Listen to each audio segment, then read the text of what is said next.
Mesdames, Messieurs, bonsoir et bienvenue dans notre édition en version française. Sans plus attendre, à tout de suite les titres. Les forces de l'ordre ont fait obstacle ce jour au dépôt de gerbes que voulait effectuer l'association ETSCA 72 sur la place du 13 mai en mémoire des manifestants ayant perdu la vie pendant les événements du 13 mai 1972. Madagascar bénéficie d'un avantage considérable en matière de commerce extérieur grâce à une coopération durable et solide avec l'Union européenne. Depuis près de 12 ans, les produits malagasy peuvent accéder librement au marché européen sans droit de douane et sans restriction de quantité. Les opérateurs économiques malagasy sont victimes de dénigrement sur les réseaux sociaux actuellement. À l'origine de la création de nombreux emplois, les opérateurs économiques malagasy font pourtant vivre de nombreuses familles à Madagascar, d'après les explications du vice-président du Sénat chargé du Triangle du Sud, Nicolas Rabé-Manazar. En France, Gérard Depardieu a été condamné mardi à 18 mois de prison avec sursis pour agression sexuelle sur 2 femmes. À la sortie de l'audience, l'avocate de l'une des plaignantes a déclaré « C'est la victoire de toutes les femmes derrière ce procès ». À la une des actualités, les forces de l'ordre ont fait obstacle ce jour au dépôt de gerbes que voulait effectuer l'association ETSCA 72 sur la place du 13 mai en mémoire des manifestants ayant perdu la vie pendant les événements du 13 mai 1972. Les tensions ayant été à leur comble entre les membres de cette association et les forces de l'ordre, ces dernières ont limité le nombre des personnes pouvant déposer les gerbes sur la place du 13 mai. Seulement 20 personnes sur les 40 présentes peuvent accéder à la place du 13 mai pour effectuer le dépôt de gerbes. Selon les forces de l'ordre, l'association souligne qu'elle a obtenu l'autorisation du préfet et qu'aucune restriction du nombre des personnes pouvant avoir accès à la place du 13 mai n'avait été imposée d'après les explications. Reportage de Elisa Herman. Alors qu'ils allaient déposer des fleurs en mémoire des manifestants morts pendant la manifestation du 13 mai 1972, les membres de l'association ETSCA 72 ont été stoppés par les forces de l'ordre ce matin. Les forces de l'ordre ne les ont pas laissés accéder à la place du 13 mai. C'est là que le désaccord a commencé entre les forces de l'ordre et cette association qui a rappelé qu'il avait obtenu une autorisation de la part du préfet pour ce dépôt de fleurs sur la place du 13 mai. Devant la persistance du conflit, les forces de l'ordre ont fini par autoriser un nombre limité de personnes à accéder à la place du 13 mai. Sur les 40 personnes venues sur place, seulement 20 pourraient accéder à la place du 13 mai. L'association a martelé qu'ils avaient obtenu l'accord du préfet et qu'aucune limitation du nombre de personnes pouvant accéder à la place du 13 mai ne lui avait été imposée. D'après les explications, à titre de rappel, les étudiants de l'université avaient tenu une manifestation sur les lieux le 13 mai 1972, une manifestation à laquelle avait fini par participer la population d'Antananarivo. La manifestation avait fait environ 109 morts et plusieurs blessés. Des membres de l'association ETSCA 72 avaient également participé à cette manifestation à l'époque. Les membres de l'association ont finalement pu effectuer leur dépôt de gerbes sur la plage du 13 mai ce jour, les forces de l'ordre ayant fini par libérer l'accès des lieux.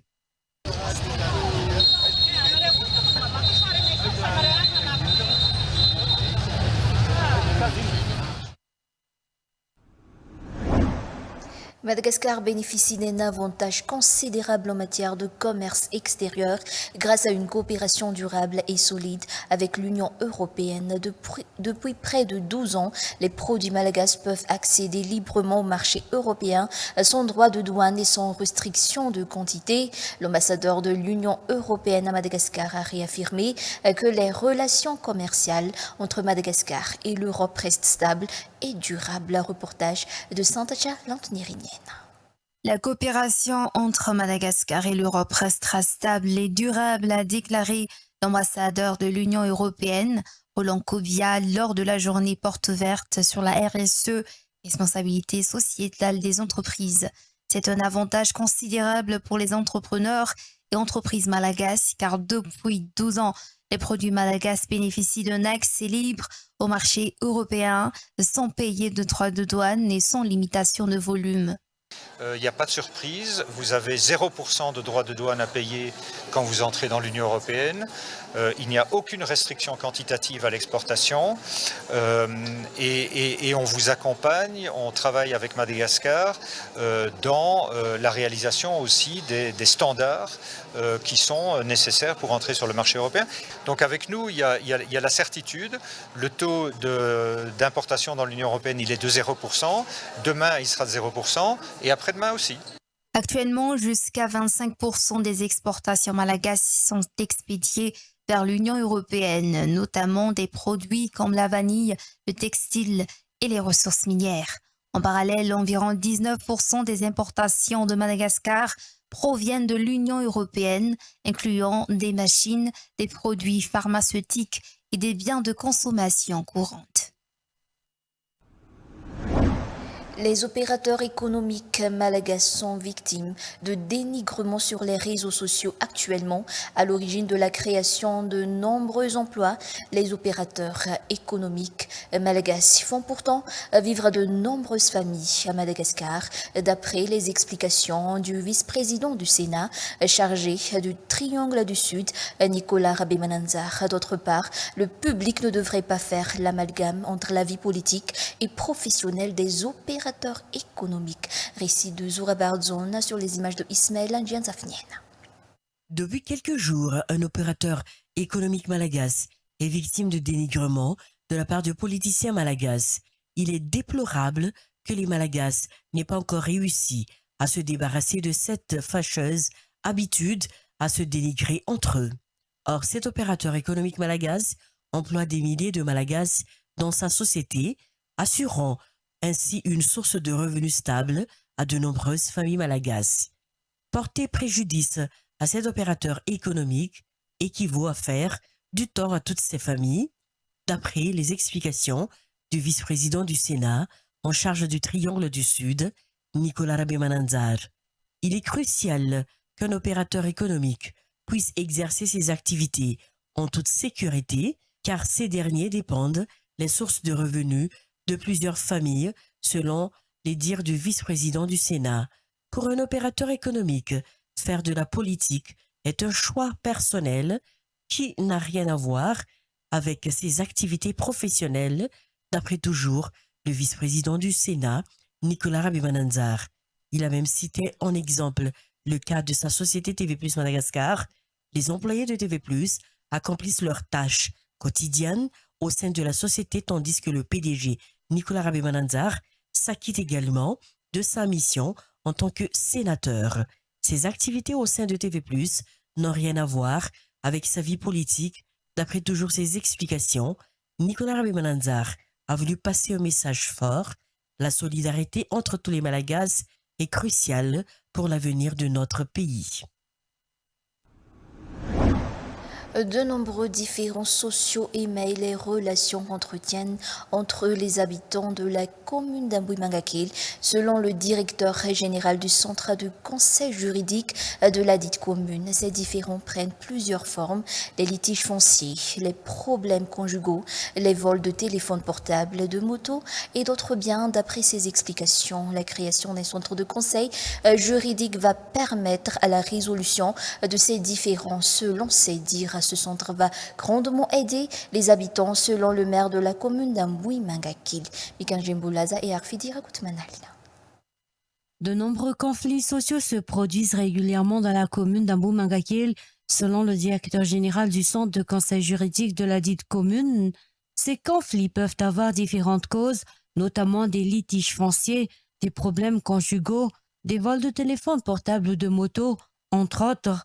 Pour résoudre ces différends sociaux, un centre de conseil juridique a été mis en place au sein de la commune d'Ambou-Mangakil. D'après ses explications, le centre orientera la population et l'informera des démarches à suivre en vue de la résolution de ces différends. Tous les gens impliqués dans des différends sont invités à consulter ce centre. Le centre a également recours à l'utilisation de GPS pour localiser les biens volés. La mise en place de ce centre facilitera la mise en œuvre de toutes les procédures. Grâce à ce centre, la population pourra se protéger efficacement contre toutes les formes d'actes illicites, selon le maire de la commune d'Ambou-Mangakil. Ce centre opérationnel depuis ce jour a pu être mis en place grâce à la coopération établie par le président de la République. Selon le maire de la commune d'Ambou-Mangakil, ce centre ouvre également ses portes à tous les habitants des communes des environs d'Ambou-Mangakil. Passons maintenant aux actualités internationales. En France, Gérard Depardieu a été condamné mardi à 18 mois de prison avec sursis pour agression sexuelle sur 2 femmes. À la sortie de l'audience, l'avocat de l'une des plaignantes a déclaré « C'est la victoire de toutes les femmes derrière ce procès ». De son côté, l'avocat de Gérard Depardieu a indiqué que l'acteur allait faire appel. Un reportage de France 24. Décision, c'est une reconnaissance pour les victimes aujourd'hui, pour les victimes de Depardieu. C'est la victoire de 2 femmes sur un tournage, mais c'est la victoire de toutes les femmes derrière ce procès. Et aujourd'hui, j'espère que c'est la fin de l'impunité d'un artiste dans le milieu du cinéma. Donc, le tribunal a rendu sa décision dans l'affaire dite des volets verts. Gérard Depardieu a été déclaré coupable. Il va bien évidemment interjeter appel. Mais ce qui est très important, ce qu'il faut retenir de cette décision, c'est que pour la 10e chambre du tribunal correctionnel de Paris, accusation, bon condamnation. À partir du moment où vous êtes mis en cause aujourd'hui dans une affaire dite d'agression sexuelle, vous êtes automatiquement condamné. Et peu importe si vous avez, et si on relève de multiples contradictions, des mensonges, voire des incohérences et des incompatibilités physiques. Et voilà, c'est la fin de notre édition en version française. On vous donne rendez-vous à 19h30 pour la version malagasy. Tout de suite.